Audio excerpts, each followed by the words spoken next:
One of my favorite off the beaten path things that you've done, and if this is not what you did and I'm wrong, you just can come over here and slap me directly in the face. Correct me if I'm wrong. You were a voice actor in an animated series for a few years, correct? Yes, we did 5 seasons, and I played a little boy named Bill Murphy, who is actually Bill Burr, the comedian, as a kid. Aww. And it's all about his life. You would say, "Oh," but I swore more than. Knowing Bill Burr, I was like, no way. What was this? Was that F is for family? F is for family, yeah. And this is kind of a wild story too. Like, I honestly, I feel like my life is made up of me really trying to manifest things and just really putting it out into the ether and just praying and waiting for the moment for it to manifest. And this is one of those things where I've always done weird voices. Me and my girlfriends from back home in Chicago, like I always just annoyed my family, I'm sure. But this was one of those things where I had done one audition and I was trying to be Charlie Brown. And I did like the whole Christmas scene with, I put Vince Guaraldi in the background. Oh. It was a scene where he's talking to Snoopy. So anyway, long story short, they ended up taking children for that movie. They did a Peanuts movie. So I didn't get the role for that. But years later, this was somehow seen, my little audition that I did at home, by Bill Burr and Peter Billingsley, who's the kid Ralphie on A Christmas Story. Yeah, nice, yeah. And Vince Vaughn, and all these people were the producers of the show. So I got randomly hit up by them to do a cold read, which is just coming in and sitting at the round table with everybody and just doing it. And I'm walking in as Mo Collins from Mad TV is walking out. Such one of my biggest heroes. You know, the lady that would be like, "Oh," and Stuart's mom. Oh yeah. And so she's iconic, and she was walking out, and this is also hilarious because I was wearing a cute little striped tight dress. She's like, "Well, maybe if I wore that dress, I'd get the audition too." I'll never forget it. Shit. But I loved it. I was just like, yes, this is amazing. So that was my fuel to walk in. And I pretty much got it on the spot. And this cast is full of monsters in the greatest way. Like, I'm the newbie, and everybody else is, Sam Rockwell, Laura Dern, Bill Burr. Wow. A ton more people. But it was just such an amazing learning experience. And they were such cool people. I couldn't call it a job. I'm sure you guys feel this way too, doing what you're doing, but it truly felt like that. Just fun. Can I put you on the spot? Thank you. I was going to make you. Can you give us a line? Is that okay? Yeah. Sure. Well, that was kind of like him anyway. Well, what should I say?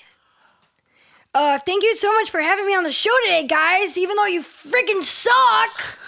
You do sound like a little boy. Thank you. You don't suck also, I'm sorry. Oh no, please, I was hoping you'd meaner. That's the thing. They always have the little boys like Bart Simpson, like played by like because they want that raspy sound, so they get like girls that can do that. Whoa. Yes, like well, I actually met her when we were on Idol, and I was like, that was like inspo for me too. I was like, oh my God, she's here, and like, this is so cool. And E.G. Daily, do you know who? Well, first of all, she was Dottie in Pee-wee's Big Adventure, but she also played Tommy Pickles. Oh yeah. Yeah. And I also want to mention Debbie Derryberry, who played Jimmy Neutron. She was like, and I huge on did so TikTok. much. She's Yeah. on F is for Family too. She played like a million different characters. It's just, those people are skilled. Yeah. And you have to work hard. Do you come from an acting background, or was it just kind of like a thing you wanted to do? I did plays and I did improv, and I love it. Like, if I could be split into 2 people, is that bipolar? No, I'm just kidding. I would like to do both, but honestly, it's music has been one thing, and then I did do a movie though, but the movie was another crazy thing too, because with Robert Rodriguez, he called me up and just said, like, I want to write you into our movie. And I'm like, you're making my literal dreams come true. Oh my God. And I got to be a superhero. It's for like a kids movie called We Could Be Heroes, and it's so sweet, and my voice moves things, and I get to be a superhero, and I have a daughter, and she sings, even though I sang her parts. I love her.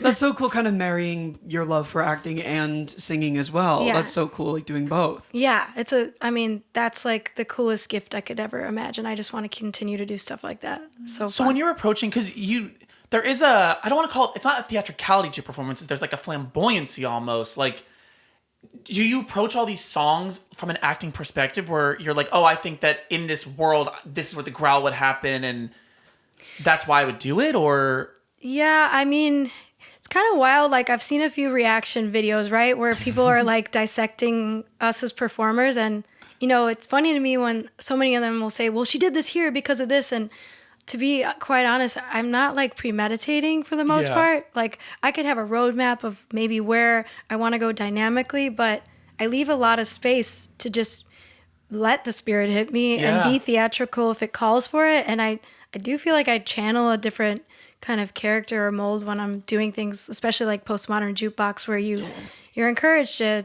explore this alter ego. And but yeah, I don't like to think too hard about it. Thanks so much for watching this clip from our podcast, Counter-Melodies. If you'd like to watch the full episode, be sure to click the link in the description. And don't forget to like and subscribe. Bye, guys.